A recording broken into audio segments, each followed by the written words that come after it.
Hello and welcome to church. What a strange thing to say when I'm talking to you from my home. But it is strange, isn't it, when we can't go into our normal place of work or the places that we enjoy and the places that we go to regularly, like our church. But that won't last.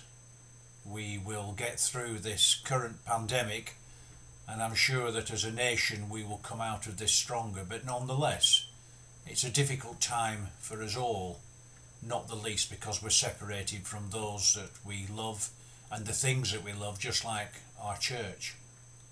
But we're not separated from our faith. We can never be separated from our faith, and Christ will never separate from us. Along with the rest of the clergy team at St. John the Baptist, we're going to give you some of these short talks throughout this current pandemic, which we hope will be of some help, some comfort and some sustenance to you. I'm going to talk on fear, and on another occasion hope, and then love. And for this first homily I'm going to talk about having no fear. Life isn't always pleasant, is it? It's not always what we want it to be. We never know which way the wind will blow and what storms it'll bring with it. Just a few weeks ago we were a nation entering a new decade with comparative joy and optimism and a sense of equilibrium to our lives that now lies totally shattered.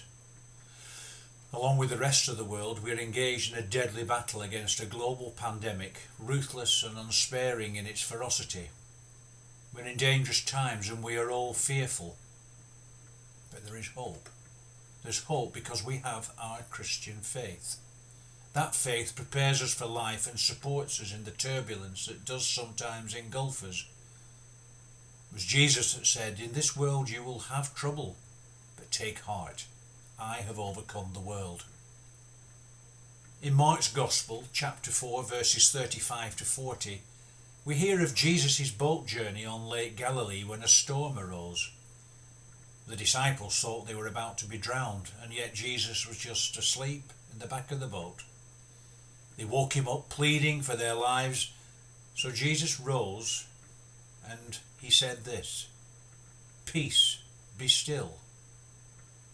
And then we're told that the wind ceased, there was a dead calm, and he said to his disciples, "Why are you afraid? Have you still no faith?" I think this tells us an enormous amount about Jesus.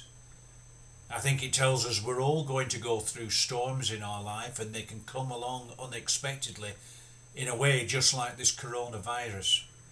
But we can be assured that Jesus is going to be there for us as he was for his disciples, accompanying us, being with us throughout those storms. I've read it somewhere that inscribed on a wall in a cellar in Cologne, Germany, where Jews hid from Nazis, there was this inscription by an anonymous author who perished with his fellow victims, but he left behind these words: "I believe in the sun even when it's not shining. I believe in love even when not feeling it. I believe in God even when he is silent." We may believe God is silent at the moment, but he's not. We may believe that the Lord won't or doesn't calm our storms.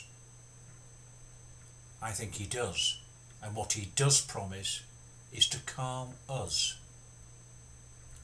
So by doing that and knowing that, we can be confident and rest in the assurance that we're not going to have to go through the dark valley alone. In Isaiah chapter 43 verses 1 to 3 it says, "Do not fear, for I have redeemed you. I have called you by name, you are mine. When you pass through waters, I will be with you. Through rivers, they shall not overwhelm you. And when you walk through fire, you shall not be burned, and the flame shall not consume you. For I am the Lord your God, the Holy One of Israel, your Saviour." What powerful words, but they are words that can and should give us comfort. And to do that, we have to have faith in God. How we react to unpredictable disturbances like we're facing now will either make or break us. But Jesus has promised he will never leave or forsake us if we trust and have faith in him.